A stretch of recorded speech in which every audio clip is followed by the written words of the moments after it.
Welcome again. Mathematics में next test हम start करेंगे। उम्मीद करता हूँ कि आपको इंशाल्लाह काफ़ी कुछ समझ आ जाएगा। अभी तक अगर आपने मेरा चैनल सब्सक्राइब नहीं किया तो ज़रूर सब्सक्राइब कर लें ताकि आने वाली वीडियोस जो है वो आप तक पहुँच सकें। तो स्टार्ट करते हैं। हमारा जो पहला क्वेश्चन है उसमें आपने देखा है कि A intersection B whole complement, ठीक है। यहाँ पे सी भी हो सकता है और ऐसे डैश भी हो सकता है, तो इसका मतलब कॉम्प्लीमेंट होता है, ठीक है। सी भी हो सकता है, तो दोनों एक ही बात है। अब देखें, ये एक डी मॉर्गन का लॉ है कि जब यहाँ पे आपका इंटरसेक्शन होगा तो फिर आपका दोनों पर कॉम्प्लीमेंट ए सेट पर भी और बी सेट पर भी लगाकर दरमियान में हम यूनियन लगा देंगे। अगर यहाँ पे यूनियन है तो फिर आपने ए इंटरसेक्शन बी कॉम्प्लीमेंट, ठीक है, तो आपने इस तरह लिख देना है। तो अब हमारा क्योंकि यहाँ पे इंटरसेक्शन है तो इसलिए अब नेक्स्ट जो है वो हमारा यूनियन होगा और ए और बी दोनों पर जो है वो आपको कॉम्प्लीमेंट होगा, या इसको डैश भी कह सकते हैं। तो वो अगर आंसर देखें तो हमारे पास बी में मौजूद है, लिहाजा बी वाला आंसर आपको मौजूद होगा। तो डी मॉर्गन लॉ आप जरूर देख लें। If A is equal to, आपको एक सेट दिया गया है, बी इज इक्वल टू दूसरा सेट है, then A union B. Union B का मतलब ये होता है कि आपने दोनों को इकट्ठा करना है, ठीक है। आपने एक ऐसा सेट बनाना है जिसमें तमाम कोई भी एलिमेंट ऐसा ना हो जो कि ए में हो और उसमें ना हो, ठीक है। तो सबसे पहले आपने ये देखना होता है कि जो कॉमन है उनको एक दफ़ा लिखना है। देखो ये x जो है दोनों पर मौजूद है, इसी तरह y जो है ये दोनों में मौजूद है। तो इसका मतलब है कि x और y ये आपने एक तो ये लिखना है और दूसरा आपके पास जो बच जाता है, जैसे यहाँ पे z बच गया है और यहाँ पे w बच गया है, तो ये भी आपने साथ लिखना है। अब वो सेट जिसमें x, y, z और w मौजूद है तो वो आपका आंसर है। तो आपका जो आंसर है वो ए है, ठीक है। इसमें तमाम एलिमेंट्स मौजूद है। Sum of interior angle of a square, तो स्क्वायर याद रखें व्यूअर्स के, सपोज ये एक स्क्वायर है तो हर एंगल जो है ये 90 डिग्री का होता है, ठीक है। तो अगर 90 प्लस 90 और प्लस 90 प्लस 90 चार दफा हम जमा करेंगे तो हमारे पास 360 आ जाता है, ठीक है। 27 का अंडर रूट है। अंडर रूट को हल करने का तरीका ये होता है कि अंडर रूट के अंदर आपने इसकी फैक्टराइजेशन करनी होती है, यानी हम 27 को इस तरह लिख सकते हैं 3 इंटू 3 इंटू 3, ठीक है। तो याद रखेंगे स्क्वायर रूट से बाहर आप वही लेके जा सकते हैं जो पेयर हो। देखें एक पेयर बनाया आपने 3 का, तो एक 3 जो है वो हम बाहर ले जाएंगे, ठीक है। तो अंदर क्या रह गया, सिर्फ 3 रह गया। अब इसका पेयर नहीं है, लिहाजा ये बाहर नहीं जा सकता, तो हम इसको लिख सकते हैं कि 3, क्योंकि ये वाला जो बाहर एक दफ़ा चला गया उसके बाद अंदर जो है वो आपका क्या रह गया, सिर्फ 3 रह गया। तो ये देखिए आंसर आपका ये बी में मौजूद है, लिहाजा यही आपका आंसर है। Next viewer cosecant theta. Cosecant theta किसको कहते हैं, ये होता है 1 साइन थीटा, ठीक है। और साइन थीटा जो है ये परपेंडिकुलर अपॉन हाइपोटेन्यूज होता है, और जब कोसिक थीटा है तो ये उल्ट हो जाएगा, ठीक है। बेसिकली साइन थीटा जो है वो मैं आपको थोड़ा सा बता देता हूँ कि sine theta is equal to perpendicular upon hypotenuse होता है, ठीक है। परपेंडिकुलर किसे कहते हैं, सपोज आपकी एक ट्राइंगल है तो ये जो साइड है आपकी इसको परपेंडिकुलर कहते हैं, इसको साइड को आप बेस कहते हैं और इस साइड को आप हाइपोटेन्यूज कहते हैं, ठीक है, जिसे उर्दू में वत्तर कहते हैं, ठीक है। इसको हम अमूद कहते हैं और इस साइड को हम कायदा कहते हैं, ठीक है। तो व्यूअर्स अब आपने ये फार्मूले मैथमेटिक्स में पढ़े होंगे कि साइन थीटा जो है वो अमूद बटा वत्तर, ठीक है। तो साइन थीटा क्योंकि इसका उल्ट जो है वो 1 कोसिक थीटा होता है,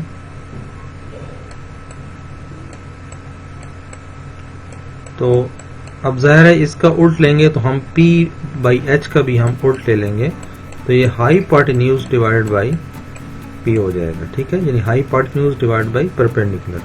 तो ये देखिए आपका कहाँ पे लिखा हुआ है, ये आपका डी आंसर है।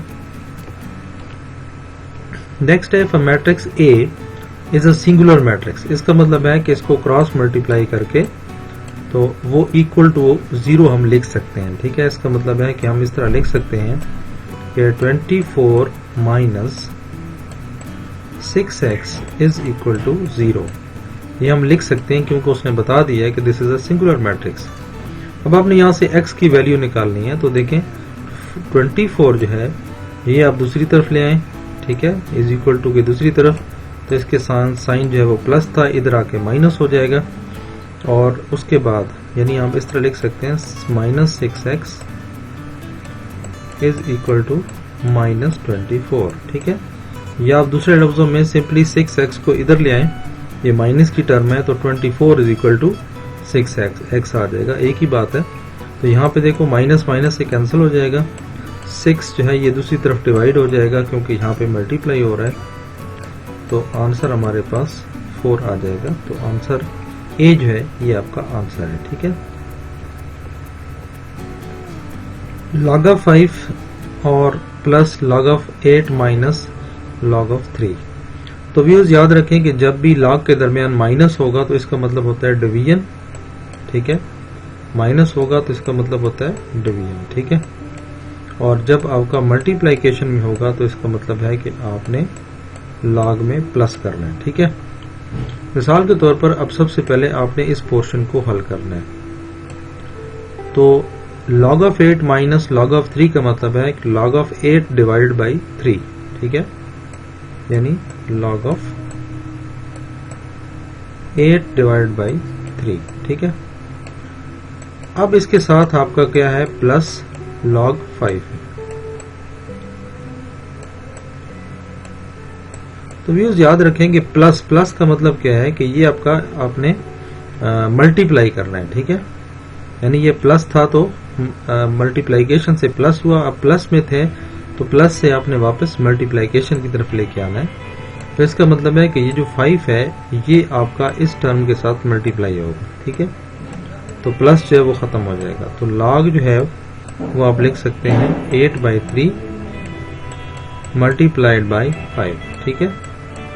तो अब 8 5s are 40 और 40/3 यानी log जो है वो 40/3 जो है ये कहाँ लिखा हुआ है, ये आपका आंसर यहाँ लिखा हुआ है, तो इसका आंसर बी जो है वो आपका आंसर है। नेक्स्ट व्यूअर देखें, शॉर्ट फॉर्म ऑफ, इसकी आपने शॉर्ट फॉर्म लिखनी है। तो व्यूअर्स आप ये देख सकते हैं कि इसकी शॉर्ट फॉर्म जो है हम कैसे लिखेंगे। तो व्यूअर्स जो log के पीछे होता है इसको हम पावर लिख सकते हैं, ठीक है, यानी अगर ऐसे लिखा हुआ है 3 log of 2, तो इसको हम लिख सकते हैं कि क्योंकि जो साइड है ये बेसिकली इसकी पावर बन जाती है, ठीक है, यानी 2 की पावर 3 हो जाएगी। इसी तरह ये जब हम करेंगे तो ये 5 की पावर 2 हो जाएगी, और दरमियान में माइनस है तो माइनस को मैंने बताया कि ये डिवीजन होती है, तो log 2 की पावर 3 डिवाइडेड बाई ये जो 5 की पावर 2 है ये आपका यहाँ पे आ जाएगा, ठीक है।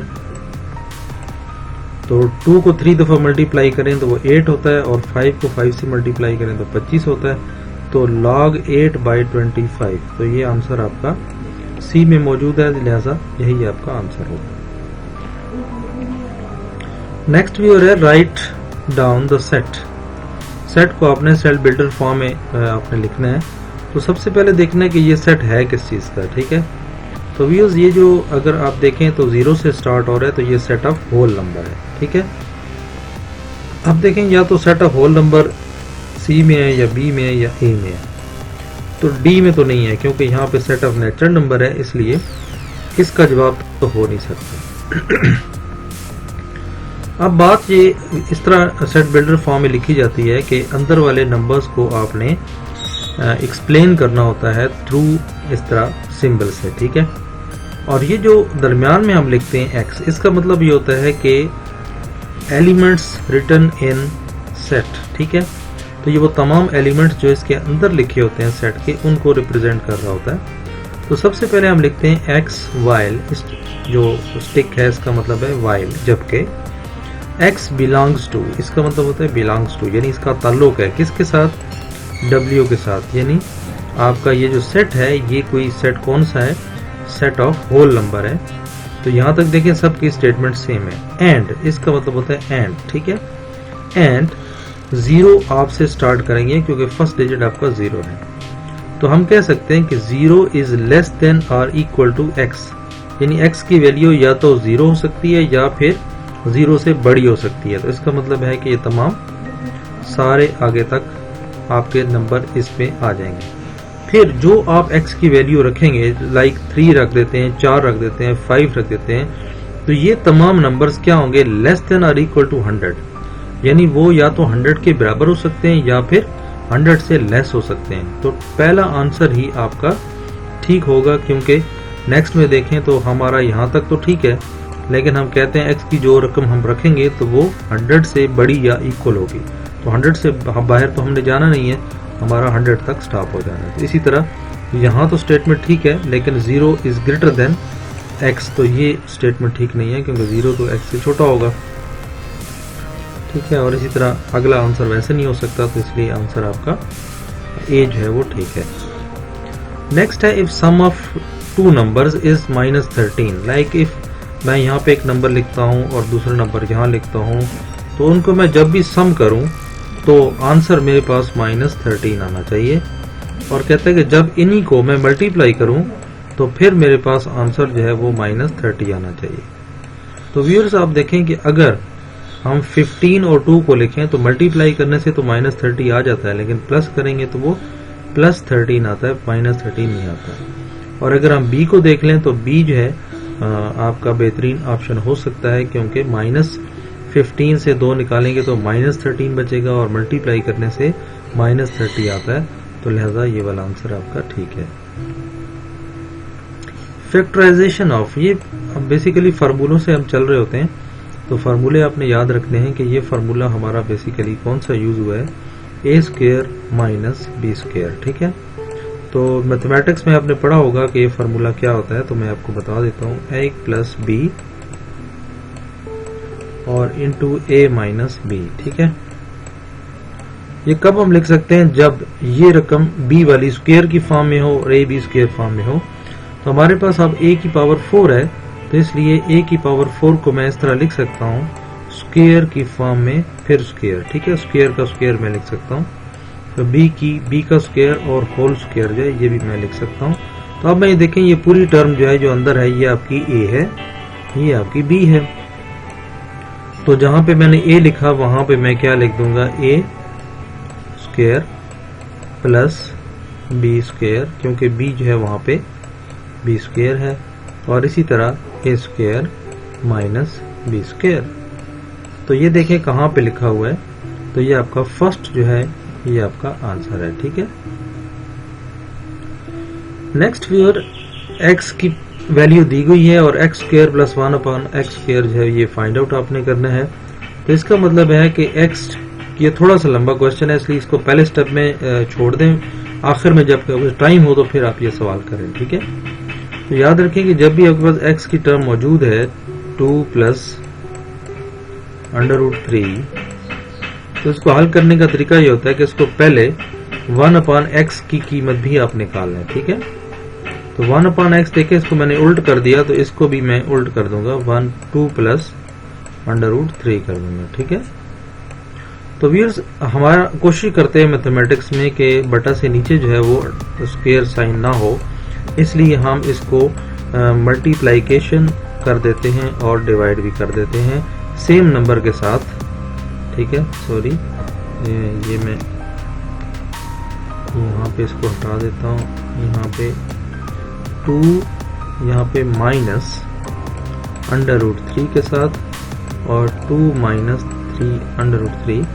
ऐसे देखिए कोई फर्क तो नहीं पड़ा, जैसे 2 / 2 आंसर 1, तो बात एक ही है, ये कट जाएंगे फिर वही जवाब रह जाएगा, लेकिन हम इसमें मॉडिफिकेशन करने के लिए ये चीज करते हैं। तो आप इस टर्म को इस टर्म से मल्टीप्लाई कर दें और इसको जो है वो इस टर्म से मल्टीप्लाई कर दें तो ये हमारे पास 2 माइनस अंडर रूट 3 और डिवाइड बाय, ये देखें फार्मूला है नीचे ए स्क्वायर माइनस बी स्क्वायर वाला फार्मूला, तो इसको दोबारा हम स्क्वायर की फॉर्म में लिख देंगे।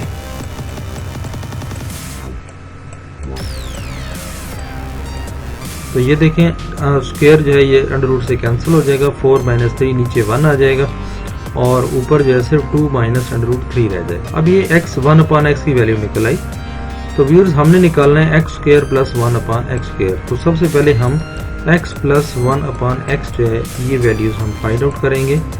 तो x की वैल्यू हमारे पास मौजूद थी 2 प्लस अंडर रूट 3 और प्लस आपकी जो दूसरी वैल्यू 1 अपान एक्स की निकली है वो निकली है 2 माइनस अंडर रूट 3।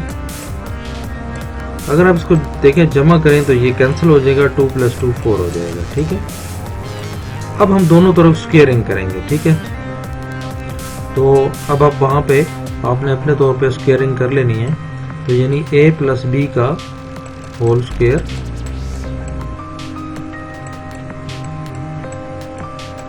और 4 का भी इसी तरह स्क्वायरिंग ले लेंगे। ठीक है, अब जब इसको ओपन करेंगे तो देखें एक्स स्क्वायर प्लस 1 अपान एक्स स्क्वायर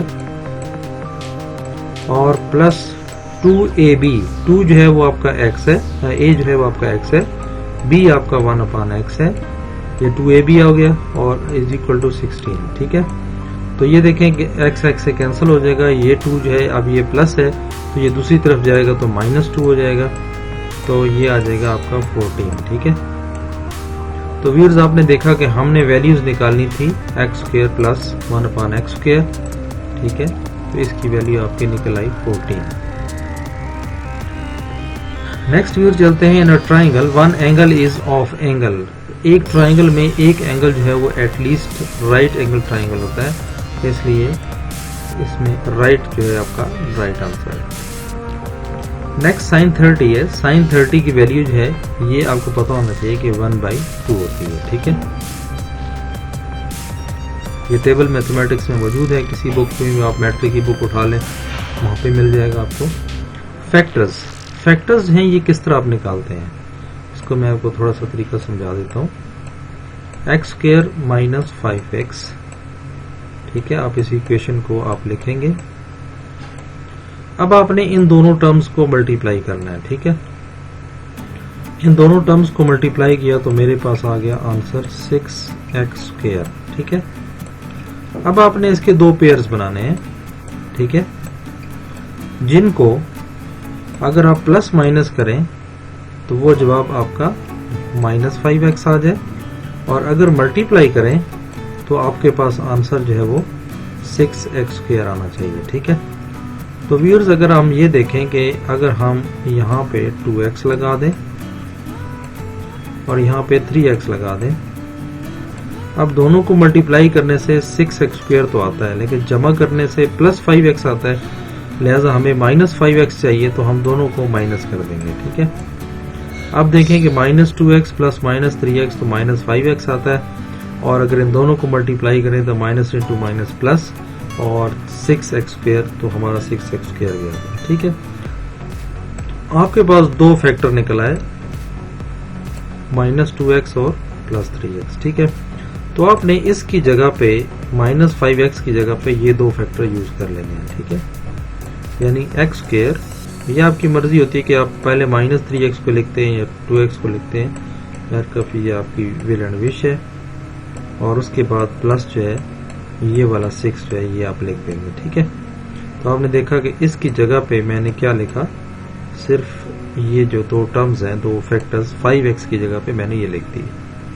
अब देखिए कि हमारे पास एक यहां से और यहां से हमने कॉमन लेना है, तो इन दोनों टर्म्स में देखें तो x कॉमन है, तो x एक निकाल देंगे तो एक रह जाएगा, x -2, और -3 जो है वो हम कॉमन ले सकते हैं, तो x कॉमन लिया, प्लस अंदर साइन है तो बाहर माइनस के साइन की वजह से माइनस हो जाएगा और 2 आ जाएगा। ठीक है, अब इन दोनों टर्म्स में देखें तो आपकी टर्म जो है वो कौन सी कॉमन है, x -2, ये आपकी कॉमन आई, और x -2 यहां से निकाला तो यहां से सिर्फ आपका x रह गया, और माइनस यहाँ से x माइनस 2 निकाला तो सिर्फ 3 रह गया। तो बस यही आपको दो फैक्टर चाहिए। तो ये देखें आपके कौन से आंसर कहाँ मौजूद है, तो ये आपका सी में मौजूद है। तो ये आगे पीछे लिखने से कोई फर्क नहीं पड़ता। मल्टीप्लिकेशन में आप x माइनस 2 को पहले भी लिख सकते हैं, बाद में भी लिख सकते हैं, ठीक है। तो ये वहाँ पे ख्याल करना है। अब एक सवाल है if n1 minus n2 is equal to 0। कहते हैं अगर आपके पास कोई सी दो नंबर है और उनको अगर माइनस करते हैं तो आंसर उनका 0 आता है, तो फिर कौन सी कंडीशन जो है वो हमारी सेटिस्फाई होती है। तो इससे बेहतरीन कंडीशन जो है वो n1 is equal to n2 ही हो सकता है, क्योंकि यहाँ पे देखिए अगर मैं 2 पुट करता हूँ तो 2 माइनस 2 इज इक्वल टू 0। अगर मैं 3 पुट करता हूँ 3 माइनस 3 इज इक्वल टू 0। इसका मतलब है कि n1 और n2 जो है जब तक बराबर नहीं होंगे तो वो आपकी कंडीशन जो है 0 कभी भी नहीं आ सकती। इसलिए n1 n2 जो दोनों को बराबर होना चाहिए। नेक्स्ट व्यूज है, ये एक मैथमेटिक्स में प्रॉपर्टी है कि अगर a is equal to b हो और b is equal to a हो तो फिर इसको हम कौन सी प्रॉपर्टी कहते हैं। तो इसको हम रिफ्लेक्सिव प्रॉपर्टी कहते हैं। ये आप प्रॉपर्टीज भी जरूर देख लें मैथमेटिक्स में ताकि आपको थोड़ा याद हो जाए। What is x in 2x square is equal to x is equal to 0, ठीक है। अब जो कांस्टेंट नंबर होता है इसको हम क्या कहते हैं, कांस्टेंट, ठीक है, या इसको हम कोफिशिएंट भी कहते हैं। x जो है ये हमारी बेस है, 2 जो है वो हमारी एक्सपोनेंट है, ठीक है। तो यहाँ पे x जो है हमने पूछा है क्या है, तो ये बेस है या फिर इसको वेरिएबल कहते हैं। तो ये आपको पता होना चाहिए कि इसमें सार 2 जो है ये क्या है, ये कांस्टेंट है या इसको कोफिशिएंट भी कहते हैं, और जो दूसरा x स्क्वायर है वो एक्सपोनेंट है, ठीक है। तो ये और भी सवाल पूछे जा सकते हैं कि ये फलां चीज क्या है। एडिटिव इनवर्स ऑफ -7 का एडिटिव इनवर्स क्या है। तो याद रखें एडिटिव इनवर्स वो ये होता है कि जब भी हम जमा करें कोई वो नंबर, ठीक है, जो इसका एडिटिव इनवर्स होता है तो वो इसमें उसका आंसर जो है आपका 0 आना चाहिए। तो व्यूअर्स अगर -7 में हम +7 ऐड करें तो तब ही जाके हमारा 7 माइनस 7 इज इक्वल टू 0 आता है। तो ये उसका एडिटिव इनवर्स होगा। अगर 7 का पूछ लिया जाता तो हम -7 टिक करते, क्योंकि -7 का -7 करेंगे तभी हम आपका आंसर जो है वो 0 आएगा। तो इसलिए एडिटिव इनवर्स 7 का -7 होता है और -7 का +7 होता है, यानी अपोजिट नंबर जो होते हैं वो एडिटिव इनवर्स होते हैं। ओके, यहाँ पे देखें कि इक्वेशन जो है आपने देखनी होती है कि, और इक्वेशन बाजू का आगे पीछे भी होती है, 4x प्लस 9x स्क्वायर -3 भी हो सकता है। तो पहले इक्वेशन को आपने तरतीब में रखना है, यानी पहले x स्क्वायर की पावर लिखनी है, फिर सिंगल x जिसमें x की पावर 1 होती है आपने वो टर्म लिखनी है, फिर जिसके साथ कोई वेरिएबल नहीं होता वो टर्म लिखनी है। तो व्यूअर्स जब आप इस तरतीब से लिख दें तो फिर उसके बाद जो x स्क्वायर के साथ टर्म होती है इसको हम कहते हैं a, इसको हम कहते हैं b, और ये जो बगैर उसके होता है वेरिएबल के ये होता है c। बेसिकली इसके वेरिएबल लगा हुआ है लेकिन वो नजर नहीं आ रहा, तो वो यहाँ पे x की पावर 0 जो है वो मौजूद है, ठीक है, क्योंकि x raise to power 0 is equal to 1 होता है और 1 multiplied by 3 is equal to 3 होता है। तो अब देखें कि a आपका 9 है, b आपका 4 है, c इज इक्वल टू -3 है। यहाँ पे देखें ये बड़ा इंपॉर्टेंट बात है कि आपने माइनस साइंस को इग्नोर नहीं करना। अब सिंपल जब हम 4 कहते हैं तो वो अंडरस्टूड होता है कि उसके साथ साइन जो है वो प्लस है, ठीक है, लेकिन अगर आप देखते हैं कि साथ माइनस साइन है तो फिर उसको आप मेंशन करेंगे। तो आप देखें कि 9 4 -3 कहाँ पे है, तो ये आपका फर्स्ट आंसर है। नेक्स्ट है viewers, what should be added in 9x square plus 16y square to make the complete square. तो ये व्यूअर्स है, ये स्क्वायर है, यहाँ पे ये साथ 2 लिखा हुआ है, तो ये 9x स्क्वायर है प्लस 16y स्क्वायर, ठीक है। तो अब देखें 9 जो है वो 3x का आपको पता है कि स्क्वायर होता है, और प्लस हम 16y स्क्वायर को हम 4y होल स्क्वायर लिख सकते हैं। तो ये देखें अगर हम फार्मूला देखें तो हमारे पास फार्मूला ये होता है a स्क्वायर प्लस ये अगर हम b स्क्वायर कहें तो कंप्लीट करने के लिए हमें 2ab चाहिए, ठीक है। तो अब देखें 2 ए इसमें क्या है आपका 3x, ठीक है, और मल्टीप्लाइड बाई बी जो है आपका 4y है। तो आप देखें 4 3s are 12, 12 2s are 24, 24xy। तो ये आपका आंसर होगा, क्योंकि ये जब होगा तो तब आप इसको कंप्लीट स्क्वायर जो है वो बना सकेंगे। तो ये आपकी रिक्वायरमेंट है, इसलिए ये आपका आंसर है। नेक्स्ट है view log of a power m plus n। तो व्यूअर्स याद रखें कि जब भी m प्लस n लिखा होता है तो उसको हम इस तरह लिख सकते हैं, log of m a raised power m into a raised power n। जब भी बेस सेम होती है तो पावरें जो है वो जमा हो जाती हैं, ठीक है। तो इसको हम इस तरह लिख लें या इस तरह लिख लें, एक ही बात। अब क्योंकि इसके साथ लॉग लगा हुआ है, ठीक है, ये इसी तरह आप लिख लेंगे। तो अब प्रॉपर्टी लॉग की ये है कि दरमियान में अगर मल्टीप्लिकेशन हो, ये डॉट को डॉट हो तो भी मल्टीप्लिकेशन मतलब होता है, और कुछ भी ना हो तो फिर भी दो टर्म्स के दरमियान साइन ऑफ मल्टीप्लिकेशन होता है। तो अब जब दरमियान में मल्टीप्लिकेशन है तो आप log of first term plus log of second term लिख सकते हैं। तो ये आकर आप देखें तो log of first term plus log of second term जो है ये आप इस तरह लिख सकते हैं। तो यही आपका आंसर है। ये लॉग की प्रॉपर्टी जरूर देख लें। एक्स इज, देखिए एक साइन दिया हुआ है, कहते हैं इसका मतलब क्या है। जहां से देखें एरो इस तरह जा रहा है तो जो टेल पे खड़ा होता है, यानी यहाँ पे x है, ये बड़ा होता है, और जिस तरफ टेल होती है वो छोटा होता है। इसका मतलब यह है कि x जो है या तो 7 से बड़ा है और या फिर इक्वल है। तो आप देखें कि x is greater than 7 and x is equal to 7, ठीक है। तो हमारा पहला जो है ये ऑप्शन आपका बिल्कुल ठीक है। नेक्स्ट है how many lines can pass through a point. किसी भी पॉइंट से देखो एक से ज्यादा लाइन जो है वो पास कर सकती हैं, ठीक है। तो एक से ज्यादा करें तो हम इसको इनफिनिट कहते हैं, और अगर लिमिटेड हो, जो आप थोड़ी गुजर सकें उससे ज्यादा ना जा सकें, तो उसको हम फाइनाइट कहते हैं। तो इनफाइनाइट जो है वो आपकी लाइंस एक पॉइंट से पास कर सकती हैं। तो ये आपका जवाब होना चाहिए। X coordinate on y axis, y axis पर, ठीक है, अगर सपोज ये आपका वाई एक्सेस है और उस पर कोई एक्स कोऑर्डिनेट है, ठीक है, तो x coordinate on y axis, ठीक है। तो एक्स कोऑर्डिनेट हमेशा देखें कि इस पे सेंटर में होगा, क्योंकि ये कहीं मूव करेगा तो राइट करेगा या लेफ्ट करेगा। अब एक्स है ही इसी पर मौजूद है, तो वाई एक्सिस की वैल्यूज तो हैं लेकिन एक्स एक्सिस कोई नहीं है, तो लिहाजा हम कह सकते हैं कि एक्स की वैल्यू क्या है, 0 है। तो व्यूअर्स ये था हमारा आज मैथ का लेसन। बहुत ही इंपॉर्टेंट लेसन है, इसको जरूर और अच्छी तरीके से तैयार कर लें, आपको बहुत काम आने वाला है। और दुआओं में याद रखें। और अगर वीडियो अभी तक सब्सक्राइब आपने चैनल मेरा नहीं किया तो आप ज़रूर सब्सक्राइब कर लें, ताकि आप आने वाली वीडियोस भी देख सकें। बहुत शुक्रिया आपके ताउन का और आपकी मेंबर बनने का। अल्लाह ताला आपको हर टेस्ट में कामयाब करे। आमीन।